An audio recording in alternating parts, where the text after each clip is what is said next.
Hello, everyone. Happy, what day is it? Tuesday. And great to see you all. We'll get started in just a couple of minutes. Let everyone come on in to our virtual session today. Welcome, and we'll get started in just a few minutes.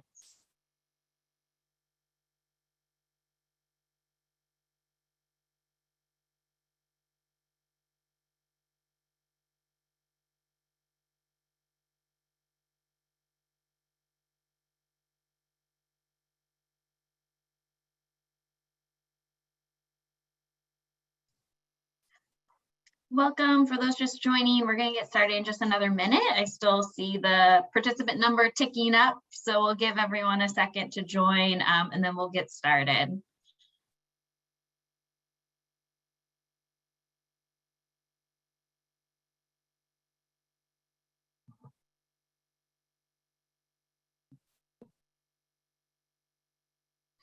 Okay, well, we have a lot to get to, so we'll get the ball rolling. Welcome to our summer webinar series, Schools Out, Foods In.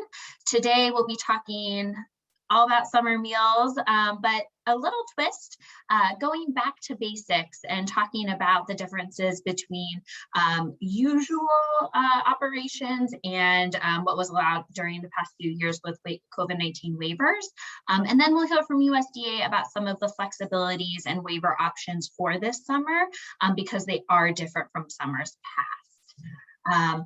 So as we get through, I'll explain the Q&A in a second, but to get us going, next slide. I did have a few housekeeping. So first and foremost, we'd love to hear who's on the call. So please put in the chat your name, your organization, where you're calling. I love to see where in the world we have on the call. So please go ahead and introduce yourself in the chat. And then as we're on a Zoom webinar, so your screen, you are don't have any screens, you can only see our panelists, our fantastic panelists today. However, we will have ample time at the end for Q&A. So you'll see at the bottom of your screen a Q&A function, and if you click that, you can ask your questions throughout the call, and anything we don't get to, we can always answer via email after that. So names and intros into the chat and questions in the Q&A. All right, next slide. So today's agenda, I will introduce myself. I don't think I've done that yet. My name is Paige McCorney. I'm with Share Our Strength. We run the No Kid Hungry campaign. And after our brief welcome and intro, I will go through an overview of summer 2022 operational requirements for SFSP, the Summer Food Service Program, and SSO, the Seamless Summer Option. And then I'll kick it over to our friends at USDA. So Alice McKenney and Andrea Farmer. And then last but not least, we'll have ample time for Q&A. So again, please put your questions into the Q&A box and we'll get to those at the end of the call. And then I'll be sure to share out all of our new resources that we have related to summer. Next slide.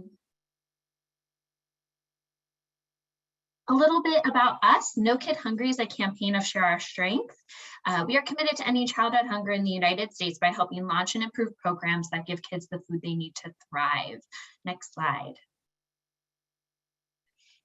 And I am a team member. I'm a program manager on our Center for Best Practices. We provide information, tools, and resources, all to help providers and advocates expand and improve their programs. And that's our website right there. We have fantastic resources, and you can learn about upcoming webinars like this one. And last but not least, before we get into the meat of it, a huge thank you to all of the providers on the call. The last few years have been crazy ones, and we really appreciate all that you do to make sure children in your community have access to nutritious meals. So thank you. As I mentioned, my name is Paige McCorney, and we're going to get going. So this is a comparison of waiver versus non-waiver operations. Next slide.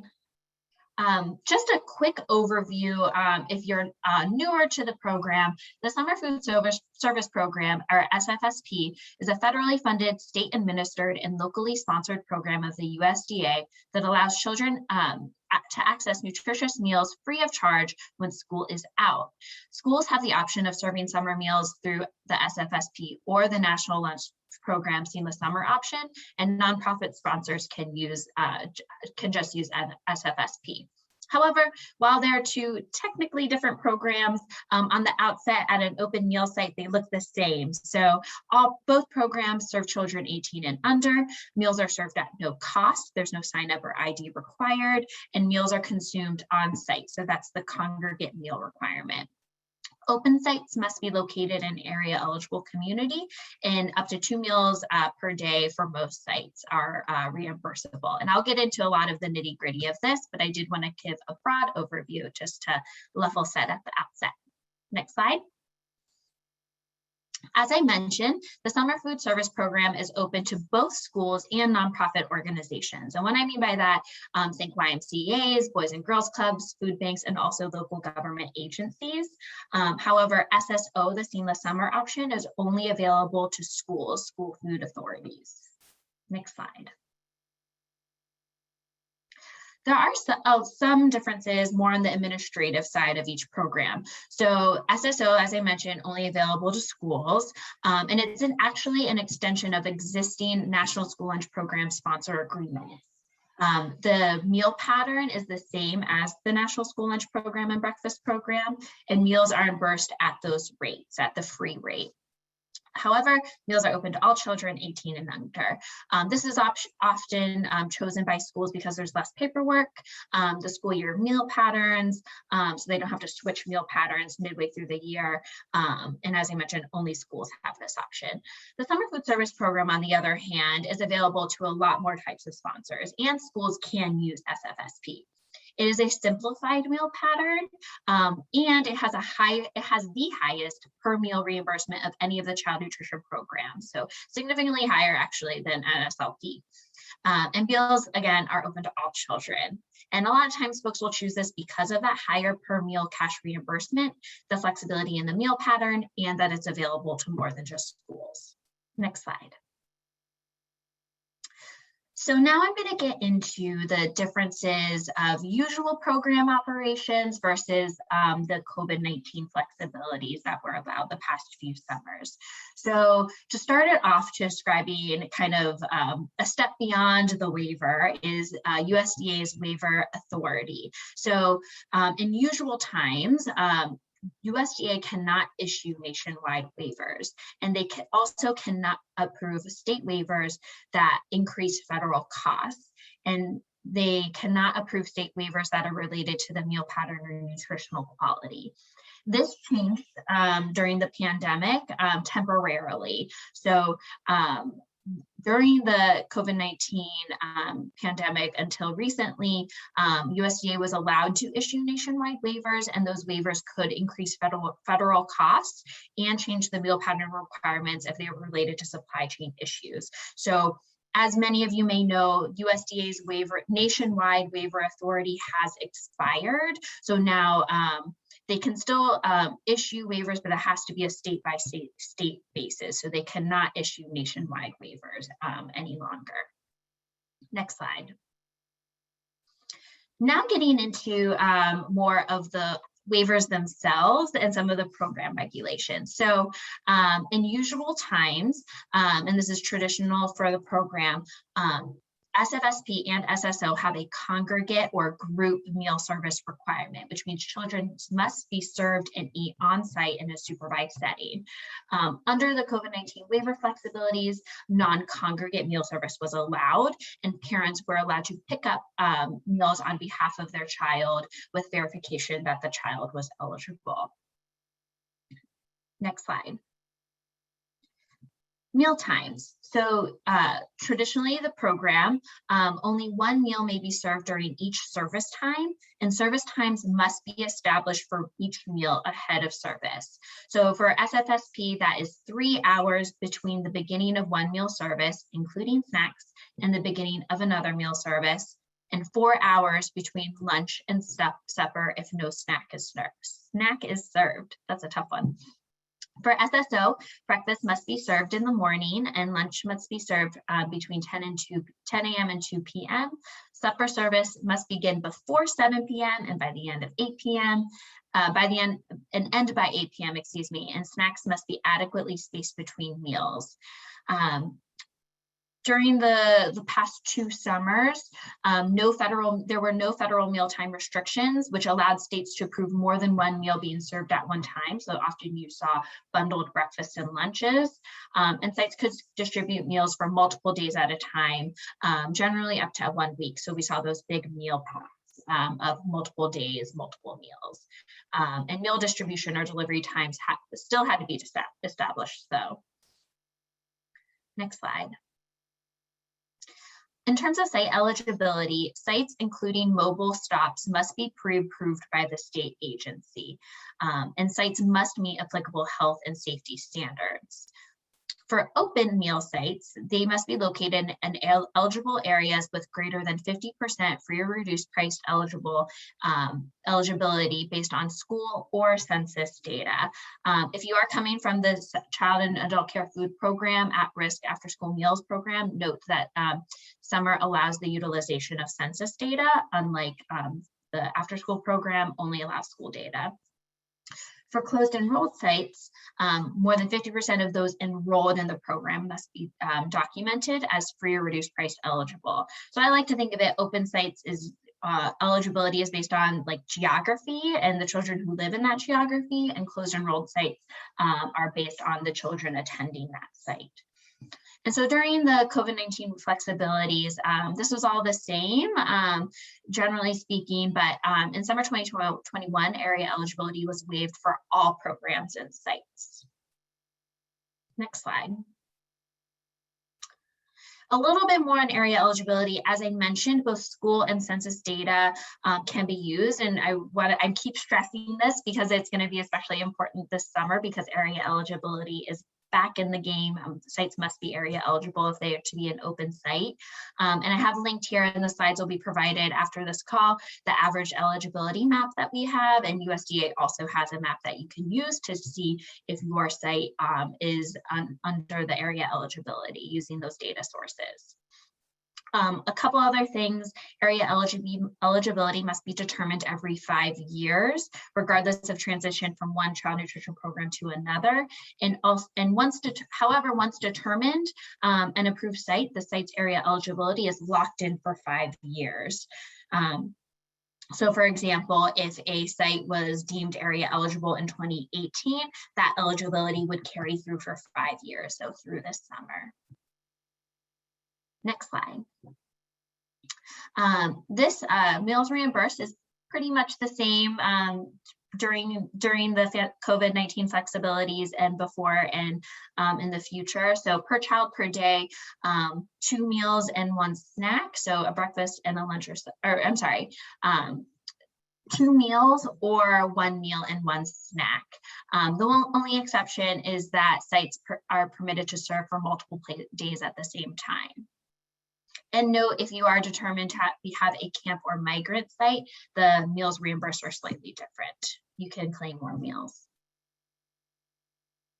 Days of operation. So the usual summer meals program allows weekend service and service up to 7 days per week. It allows service on holidays during summer break or intersession breaks for year-round schools. However, it cannot be used during planned school closures or non-school days during regular school year, like spring break. During the COVID-19 flexibilities allowed service during planned school closures and non-school days in spring of 2020.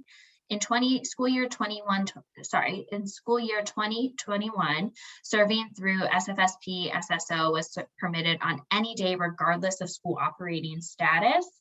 And then this school year 21-22, schools were permitted to serve through SSO on school days and during unanticipated school closures.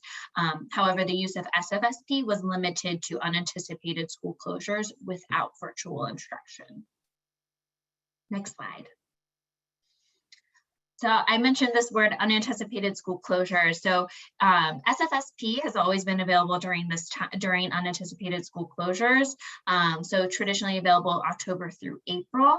Our sponsors must be approved within the current or past 2 calendar years. So they must be an already approved sponsor to waive the application to serve during this time. States may opt not to conduct pre-operational visits to sponsors operating during closures, and states need a waiver for schools to be sites. Some of the COVID-19 flexibilities was that unanticipated school closure operations could continue through the end of school year 1920 despite virtual instruction. And during this school year, as I mentioned, waivers could only be used during unanticipated school closures if there was not virtual learning happening. Next slide. This one's easy. Glad I got to an easy one. This has been a dense section. So participant eligibility, who can get the meals? Free meals for all children and teens 18 and under at open or closed enrolled sites. And open sites can operate in a drop-in basis. So as I said, there's no sign up, no registration required, and closed enrolled sites require advanced enrollment. However, meals are free to all of those enrolled in the site. And it's the same during the COVID-19 flexibilities. Next slide. The meal pattern requirements. So for SFSP, you'll see on the next few slides, you'll see that meal pattern requirement, and for SSO, it is the same as the National School Lunch Program. Offer versus serve, except where waivers are or were granted, offer versus serve is permitted only for school food authority sponsors. During the COVID-19 flexibilities, the meal pattern flexibility was available if sponsors could not source items needed to meet the meal pattern requirements, and operators did not need to offer multiple milk types. And they could serve without milk if emergency conditions prevented them from obtaining milk. Offer versus serve was offered to all sponsor types, and bulk item distributions are allowed. So what that means is instead of multiple milk pints, you could provide, a half quart of milk. So this is the Summer Food Service Program meal pattern. As you can see, it's a little more simplified. It has 4 meal components, 1 milk, 2 fruit and or vegetable. The second, is a fruit and or vegetable, a grain, and a meat or meat alternate. And as you'll see on the next slide, the SSO pattern is more complicated. That's because it follows the school breakfast program and school lunch program. That being said, sometimes it's easier for schools because they're not switching meal patterns. Procurement. So usually for the program, operators must comply with applicable procurement standards and the procedures for the size of the purchase or contract. So these flexibilities are still in effect. So non-competitive procurement is always allowable during public emergencies. And during next school year 22-23, state agencies can request a waiver for an extension of expiring food service management contracts through June 30th, 2023. Daily records. So again, this one's a little simple because it's the same regardless of when we're thinking usual versus COVID-19 flexibilities. So meal counts must be separated by meal type, and you need the first meal served to eligible children, second meal served to eligible children, meals served to adults performing food service labor. This is an allowable cost, but not reimbursed. Meal counts of those served to non-program adults, if any. So this is neither allowable nor reimbursable, as a reminder. Excess or leftover meals and non-reimbursable meals. You also need the count of meals prepared or delivered by type, so breakfast and lunch, and then lastly, the menus. Next slide. Site monitoring. So usually for the program, except where waivers are granted, SFSP sponsors are required to conduct a pre-operational site visit, a first week site visit, and a review of the site's food service within the first 4 weeks of the site's operation. Under the COVID-19 flexibilities, desk audits could replace on-site visits and reviews, and first week site visits could be waived in certain circumstances. Next slide. Whew. That was a lot. If you have questions, now is the time to put them in the Q&A. I am excited to pass this over to Alice and Andrea to provide a little more context around what USDA is rolling out for this summer. So again, please put all of your questions in the Q&A box and we'll do our best to get to all of them. And sending it over to you, Alice. Great, thanks so much, Paige. And thank you all for joining us today. My name is Alice McKenney, and I'm the branch chief of the Community Meals Policy Branch here at the USDA Food and Nutrition Service. And so I'm going to start this presentation off discussing a little bit about some waivers that might be available to your states for the upcoming summer. So Paige just talked about normal rules, and now I'm going to talk about how you might be able to adjust that a little bit. So if we could go to the next slide, sorry about that. One more. Great. So as you all know, due to the pandemic in March of 2020, Congress first provided USDA with the authority to waive statute and regulations for the child nutrition programs through the Families First Coronavirus Response Act. This act allowed FNS to address the urgent need for nutrition assistance during the COVID-19 pandemic by granting USDA the authority to issue nationwide waivers. These waivers allowed us to equip schools and other program operators with resources and operational flexibilities that were needed to serve kids throughout the pandemic. However, the emergency authority that allows USDA to offer these flexibilities expires at the end of this school year, and Congress did not extend USDA's waiver authority. This means that USDA can no longer offer the full range of waivers that are currently available. FNS understands that program operators will still need certain flexibilities to run successful programs both this coming summer as well as the upcoming school year. And so we have identified several options within our normal program authorities that will be available for child nutrition program operators during these transitional times. So today we're happy to share some of the flexibilities that states may request for this summer. Next slide, please. So even though USDA does not have nationwide waiver authority, states and sponsors can still submit individual waiver requests as needed. These waivers can be granted through what we refer to as our Section 12L authority. So Section 12L of the National School Lunch Act grants the Secretary of Agriculture the authority to waive program requirements under certain circumstances. Section 12L waiver authority can only be used for individual state or eligible service providers. It cannot be used to issue nationwide waivers. State waiver requests can be considered under Section 12L if the following conditions are met. The waiver request supports the purpose of the program. The state or entity requesting the waiver provides notice and information to the public regarding the proposed waiver, and the request demonstrates that the waiver will not increase overall costs or that increased costs will be paid for from non-federal funds. However, Section 12L also provides provisions that cannot be waived by the Secretary. And so those include, but are not limited to, the nutritional content of meals served, federal reimbursement rates, and the provision of free and reduced price meals. There are some other restrictions and requirements, so please refer to the National School Lunch Act and our waiver guidance for more information. So using this authority, we are planning to offer a variety of tools to help you manage the transition back to normal program operations. Next slide. So even though we don't have nationwide waiver authority, FNS has already released guidance for 4 of the most popular waivers, often dubbed the rescinded memo waivers, that we were able to approve using our 12L authority.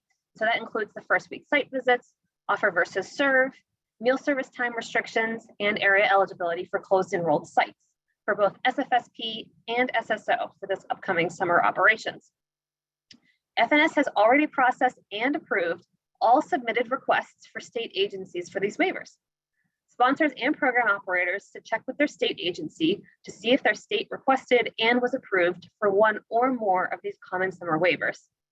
Along with these 4 waivers, states can still submit individual waiver requests via the traditional waiver request method as needed. Next slide. So we know that summer 22 is right around the corner, and many operators are anxious to know what operations will look like. We know the meal service waivers have provided much flexibility for operators throughout COVID, and many have advocated for these continued flexibilities through the summer.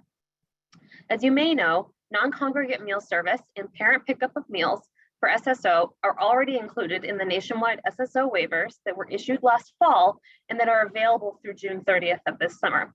However, we are excited to let you know that the SFSP and SSO non-congregate and parent pickup flexibilities may still be available throughout the summer if it's requested by the state through an individual state waiver.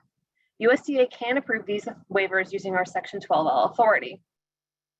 The operational waivers include non-congregate meal service, parent pickup, and meal service times. Therefore, states may choose to have a meal service times waiver in place in order to fully utilize these flexibilities. We already have the majority of state agencies that have requested and have been approved for a meal service time waiver for this summer through the rescinded memo waiver form.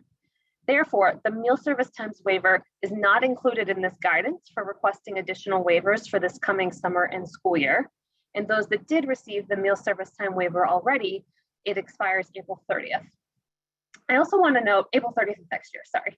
I also want to note that for the non-congregate and parent pickup waivers, as well as many of the others that we're going to cover, FNS expects that flexibilities under these two waivers will only be implemented by program operators when congregate meal service is limited by the COVID-19 pandemic. And again, we suggest you check with your state to determine what waivers are available to you. Next slide, please. So now that we've talked about the waivers that are currently available, we have a few nationwide waivers that affect summer meals that have been discontinued because our authority to issue nationwide waivers in response to COVID-19 has expired, and these do not meet the requirements to be approved as individual waivers under the National School Lunch Act. They are area eligibility and the waivers of meal pattern requirements. We know that some of these waivers were key in your successful operations over the past few years.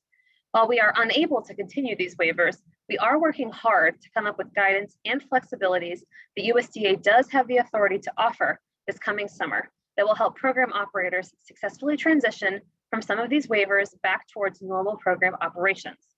So let's talk about some other flexibilities that are available for the summer. Next slide. So area eligibility. We know that this was one of the nationwide waivers that state agencies valued for the administrative and operational efficiencies that it provided. However, as was just mentioned, the Secretary does not have the authority to waive certain requirements of the National School Lunch Act without additional action from Congress. This includes the provision of free and reduced price meals, and thus we are not able to offer area eligibility waivers for the coming summer. We know that one of the main concerns with no longer having the area eligibility waivers available is that there might be no prior year data available in order to determine eligibility of new or renewing sites. And that includes sites in both SFSP and SSO. To be clear, SFAs that operated the regular National School Lunch Program in school year 21-22 should not have issues providing school data in order to determine area eligibility for programs in their area. However, we know that many schools operated SSO, and therefore they didn't collect free or reduced price applications, and instead served all meals for free due to the impacts of COVID. So as a result, those schools do not have access to students' individual free and reduced price eligibility information in order to make area eligibility determinations for this coming summer. We would be remiss if we did not mention that SFSP sites can use census data, like Paige mentioned earlier, and we do also have the area eligibility mapper on our website that can help sites determine location easily. However, we do know that census data is not always desirable and that program operators would like an option in order to be able to use school data for the coming summer as well. We know that some of these waivers were key in your successful operations over the past few years. While we are unable to continue these waivers, we are working hard to develop guidance and flexibilities that we do have the authority to offer to help you successfully transition from these waivers back to normal. So let's talk about some of these flexibilities that are available for the coming summer. So we have two options available for area eligibility data, and they apply only to schools that operated SSO during school year 21-22, and therefore have incomplete school year 21-22 school level free and reduced price data. So the first option is that program operators can use school data provided by the state agency from a designated month of school year 19-20 to qualify as area eligible in summer 22. The data to be used to determine area eligibility must be the most recent data available, which for this year is likely data from school year 1920. The determinations made with school year 1920 data will be valid for the next 2 program years. Therefore, area eligibility determinations made for this summer using 1920 data will last through summer 24. The second option is that program operators can use a process like the school's community eligibility provision, also known as CEP, to qualify for area eligibility in summer 22. Without getting into all the nitty-gritty here, this option leverages the process that schools participating in the community eligibility provision use to qualify as area eligible sites. Sites that qualify for area eligibility using this method must follow regular program rules for summer 23 and onward. More detailed guidance on both of these options is forthcoming from FNS soon, but we wanted to preview them here for you today. We also have a couple of other little quick things that I'm just gonna hop through, not related to waivers, that we thought we would update you all on.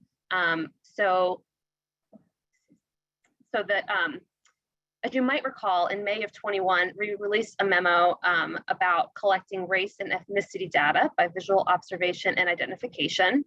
That memo provided guidance to states and program operators on removing visual observation and identification as an allowable practice in obtaining race and ethnicity data from summer food service program participants. We did receive reports that program participants do not want to have their race or ethnicity determined for them. And moreover, visual observation of an individual's appearance is not a reliable means to capture how a participant self-identifies their own racial or ethnic identity. Therefore, we have determined that visual observation and identification by institutions and facilities, as well as SFSP sponsors, is no longer an allowable practice. Self-identification and self-reporting are the preferred methods of collecting demographic data from program participants, and sponsors are encouraged to explain the importance of this data reporting. Summer sponsors should consult with their state agency on available data sources in your area. We are working closely with our Civil Rights Division to develop technical assistance and additional guidance, and we want to thank you for your patience. Next, I want to provide an update on a few of our research studies that are relevant to summer really quickly. So the Summer Meals Study provides a comprehensive nationally representative assessment of the summer food service program, as well as the seamless summer option. And the study examined the facilitators and barriers to program participation among participating and non-participating families, sponsors, and sites. The study was published in October of 21. Detailed information on it and its findings can be found on our website, and we also have the URL for you here on the slide. We also have a couple studies in progress. Most notably for summer, we have the school meal operations study that's working to collect information related to the congressionally mandated reporting requirements for the COVID-19 nationwide waivers. So stay tuned for the results of that. And then on our next slide, something that you all might have heard of before. So I want to switch gears and briefly give you an update on our Turn Up the Beat. So this beloved program returned to normal operations in 2021. And we just announced the most recent batch of winners a few weeks ago. Perhaps we even have some winners here today. So Turn Up the Beat is our voluntary award program to recognize summer meal sponsors, including both SFSP and SSO sponsors who go above and beyond the regulatory meal requirements in an effort to serve meals that are nutritious and appealing. The Turn Up the Beat was piloted for 3 years, beginning in 2016 and officially returned by popular demand for program year 21. The new Turn Up the Beat is very similar to the pilot, but with some modifications to questions and criteria based on lessons learned and stakeholder feedback. Sponsor nominees are awarded based on a point system that takes both short answer questions and a 1-month menu into account.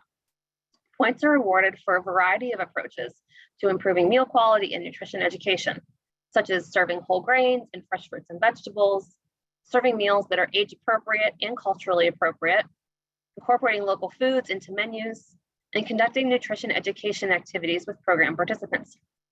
Although 2021 was a challenging pandemic year on many levels, summer meal sponsors, as well as state agencies, still went the extra mile to participate and Turn Up the Beat with enthusiasm. We weren't quite sure what to expect, but we are happy to report that this year, 84 sponsors qualified for a gold, silver, or bronze award.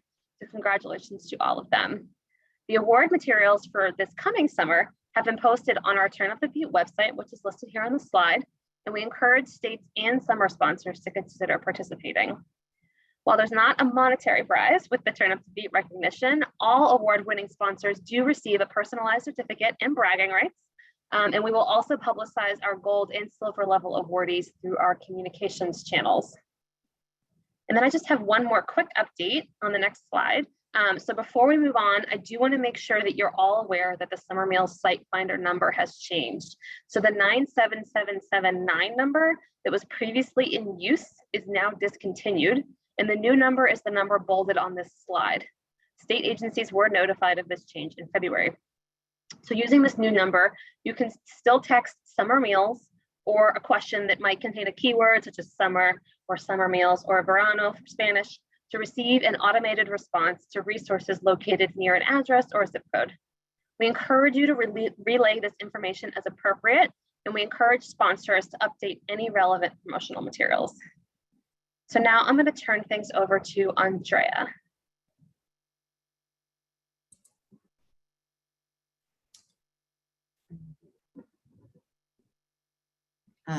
And hello, everyone. I hope that my camera is on. Let me make sure of that.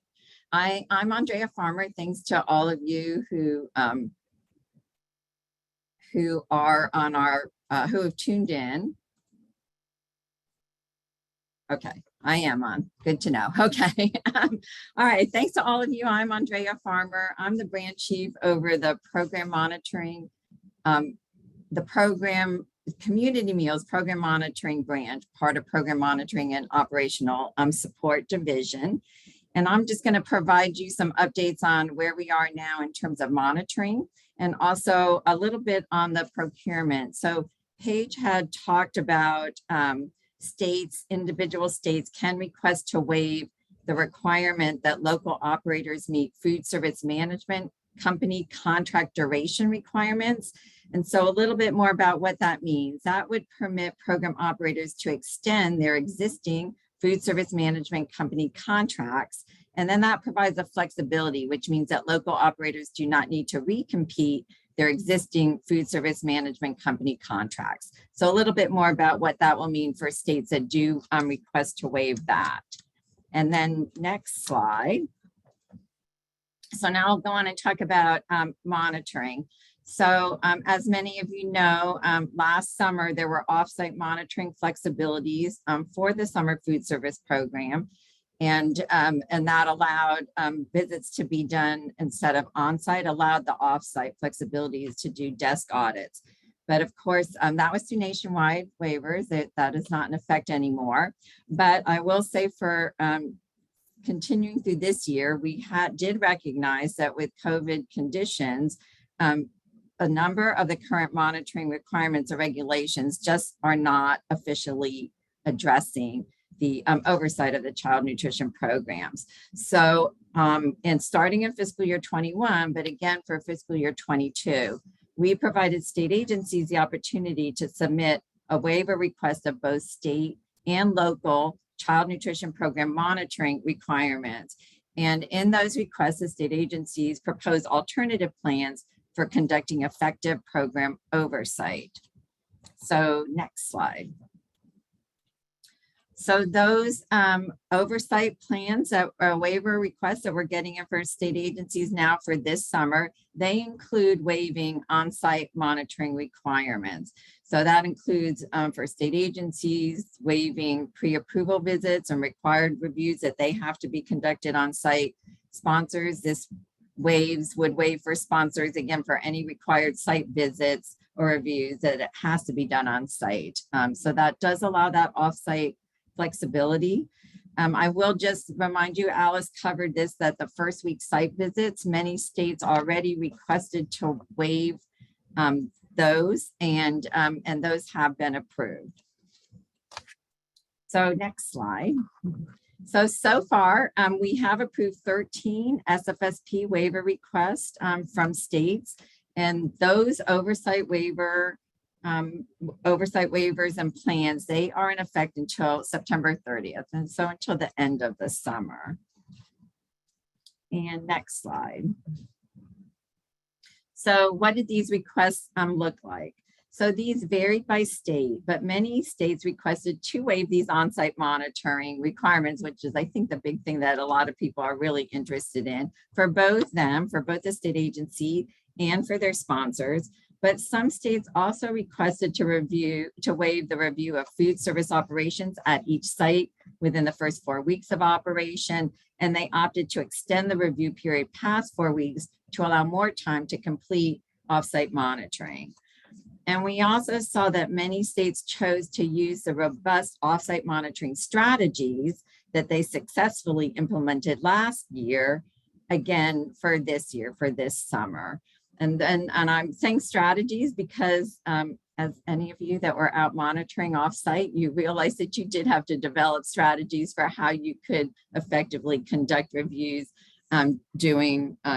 using desk audits, videos, those types of things.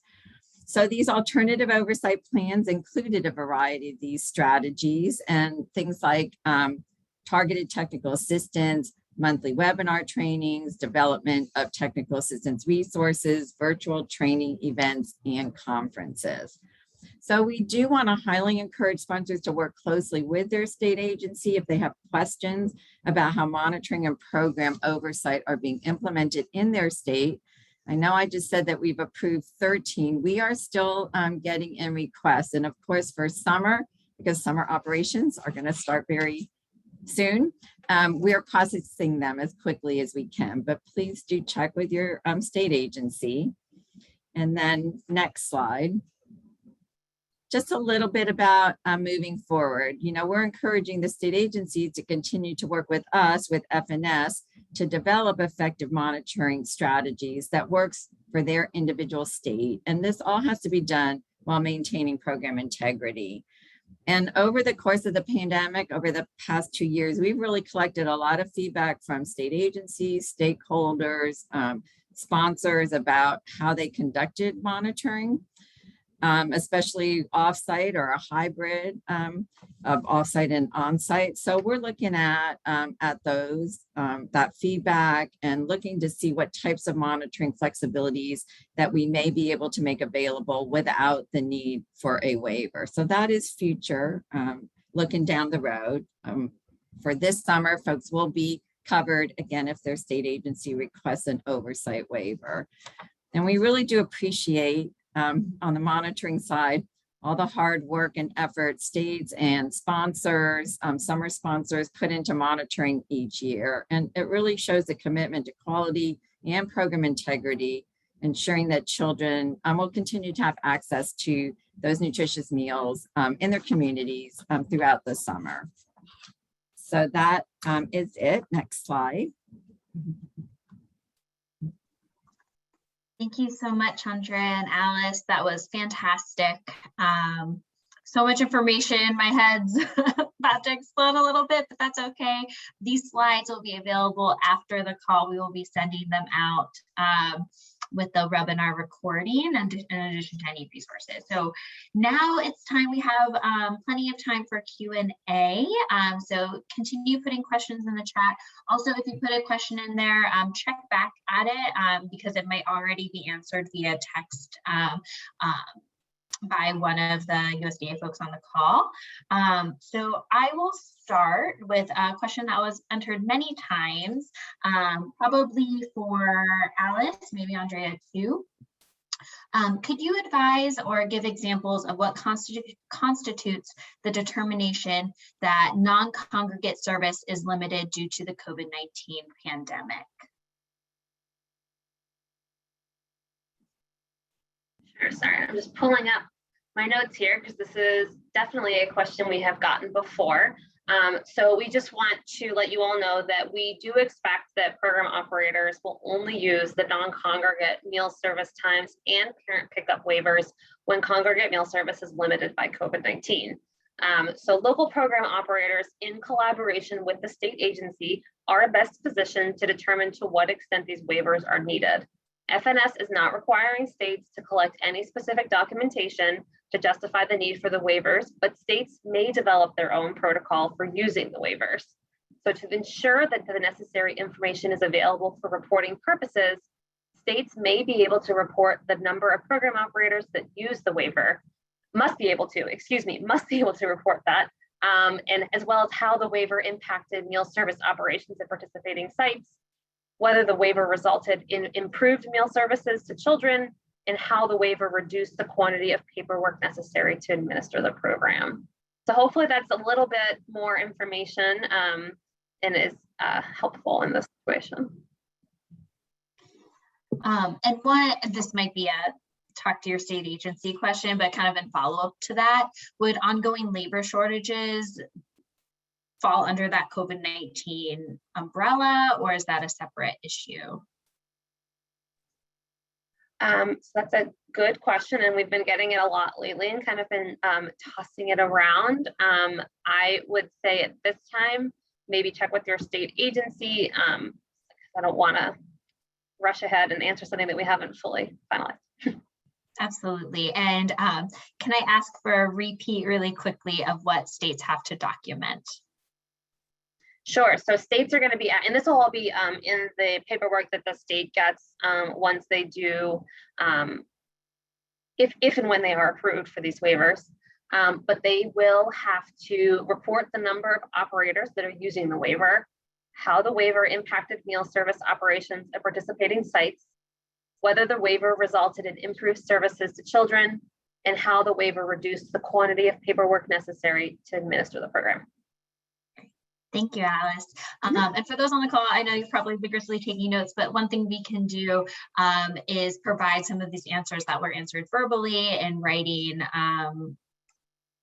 We'll chat with USD on whether or not we can do that, but providing, the Q&A in another accessible way. Great. So another question kind of about June, and there's a little bit of confusion about what waivers are available in June. Can you explain the availability of SSO waivers that were previously issued and how that interacts with these waivers that are now available? Sure, yeah. So there are still, because schools were allowed to operate SSO during this past or current school year, right? And so there were some operational waivers associated with that. They do go through June 30th, and that includes the parent pickup and non-congregate including others. But however, states, even though they opted into the nationwide, states have the discretion to decide for how long they want to operate those waivers for. So I think I've heard that some states are just ending them when the academic school year ends. Other states are choosing to operationalize that a little bit differently. But the nationwide waiver is available through June 30th, but it is up to the state how they want to use that. Great, thank you. Another kind of clarifying question on the CEP process for area eligibility. Could you just clarify, because I know the threshold for CEP is different from the area eligibility threshold, what exactly is like the number we're looking for? And then how long is that determination good for with this new CEP option? So the CEP option, which we probably should call it something else because it's not CEP, it's just a process like CEP, and I didn't get into the details of it here because it is a little complicated, and it admittedly, I work in the summer meal space, I don't work in the school meal space, so I'm learning this all very quickly, but the CEP option allows you to do a similar calculation to how a school might get enrolled in CEP, but you don't normally, in order for an SFSP site to have to use CEP to qualify, their school would have to be CEP. We're letting them just for this summer use CEP calculations. So that's the identified, for those that know what I'm talking about, that's the identified student percentage times the 1.6 multiplier to determine if you can hit that 50% threshold, even if your school that you're in the area of is not participating in CEP. So it's the same calculation, but they don't have to be a community eligibility provision school just for the summer.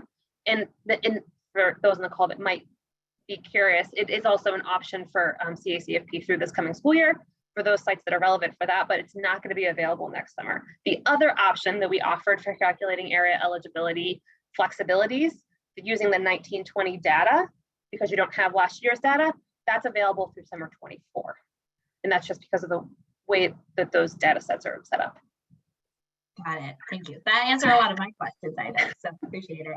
And for folks on the call who aren't familiar with identified student percentage, that is through a process of direct certification. I won't get into it, but please do reach out if you have questions, and reach out to your state agency if you have questions. If you are a traditionally summer provider and not really sure about the process for that CEP direct certification. And I'll add to that too, that we know that those two options were complicated and like, how is this on one slide? How would just act on this?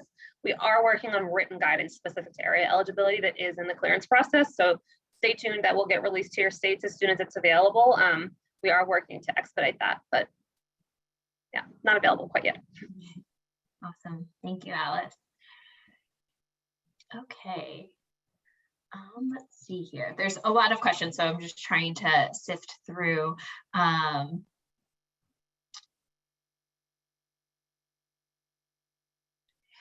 One clarifying question while we sift through these, are nonprofit sponsors and SFSP included in these waiver options? I know previously SFSP was, only available for unanticipated school closures, and just providing clarity one last time on which programs fall under these new state-based waiver options. Yeah, so these waivers for this coming summer are available to any, again, state agency discretion, but they are options for any eligible service providers. That would include nonprofits, that would include SFAs, that would include anybody that normally would run the SFSP program or SSO for that matter. And then, yeah, I think that person is talking about how we did release a suite of nationwide waivers related to unanticipated school closures that were just during this current school year. But we did have some of these summer waivers last year as well on a nationwide basis. Yeah, awesome. And I know you're coming out with the area eligibility and written guidance. Will there be a place on the FNS website where folks can kind of go for this information? Will you be tracking which states have those waivers, that sort of thing?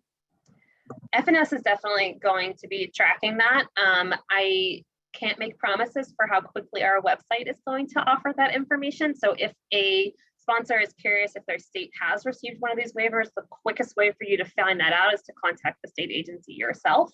So that would definitely be our recommendation. And we are planning to, the area eligibility guidance or any other written guidance that we release about these waiver options for the summer and coming school year will go on our website. I just don't think we've identified quite where that is yet. Might be a new page. Great. Awesome. Okay. See, we have time for one more. I'm trying to find one that can be like, it's not as quite as niche. Is there anything else you want to share with attendees, as we come to the end of this hour?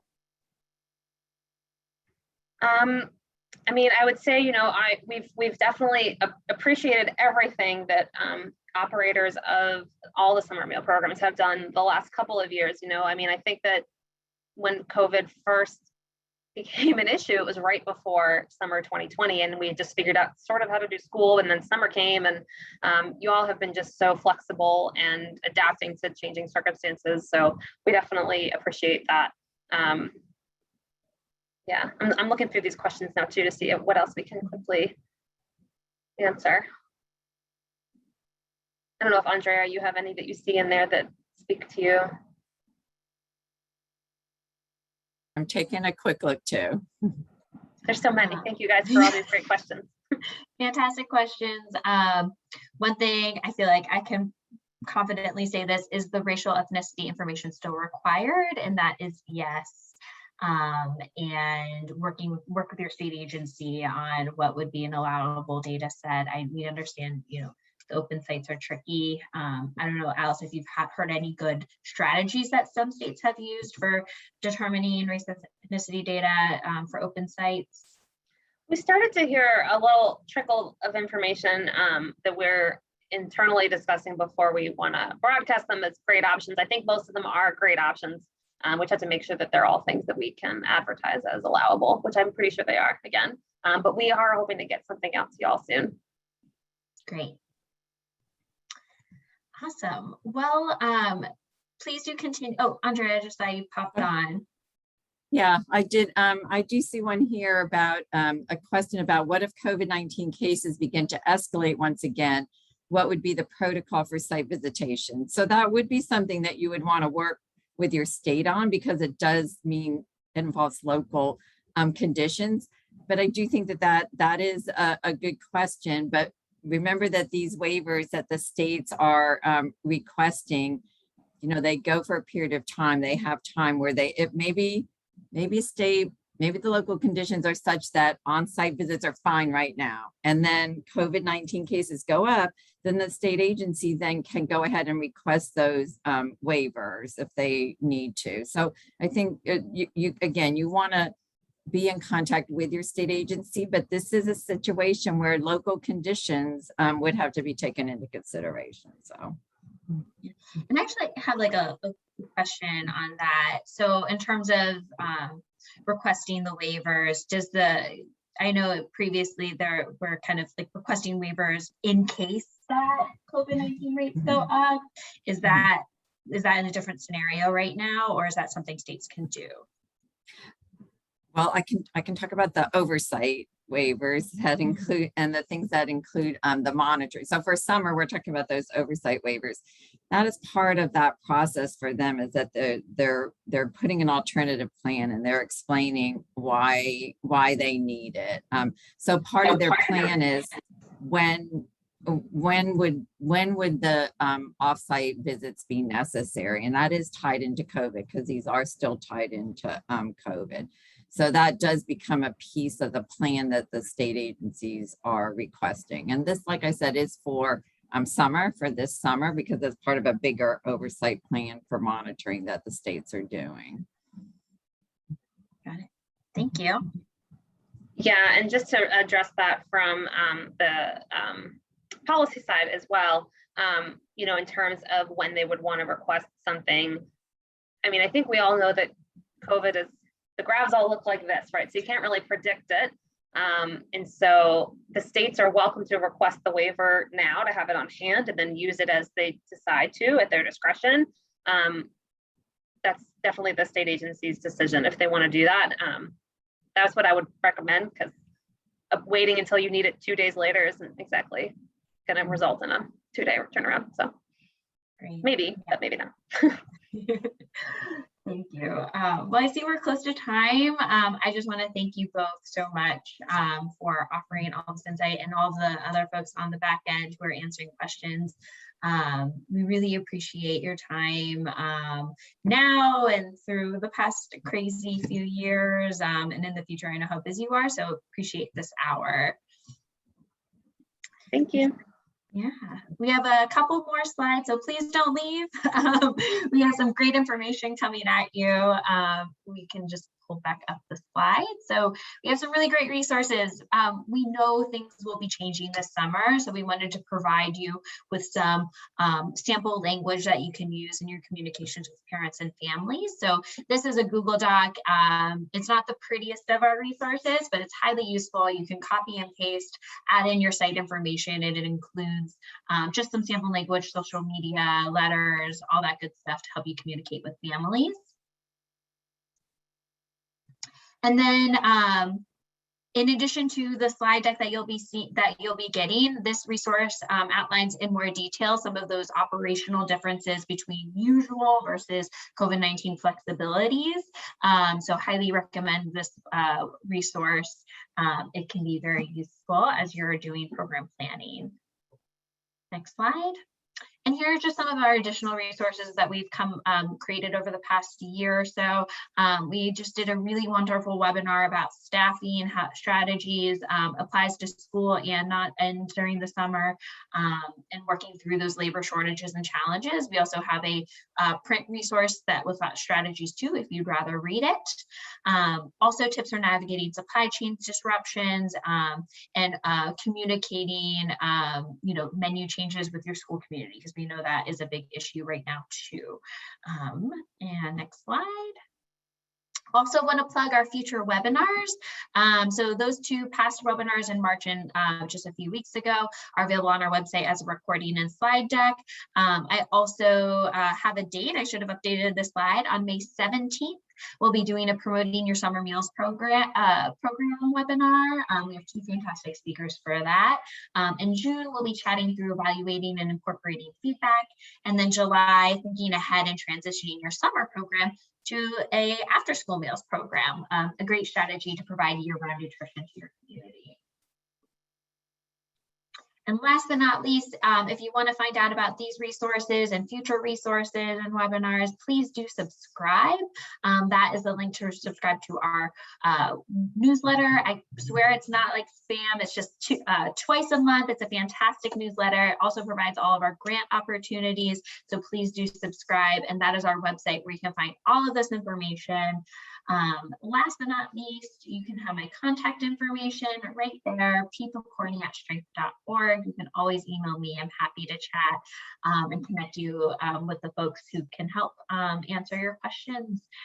So again, thank you to our wonderful speakers and thank you all on the call. I hope you have a fantastic day and we'll be sure to send out a follow-up email with the webinar recording and slides and all of these great resources. Hope you have a great day and we'll see you soon.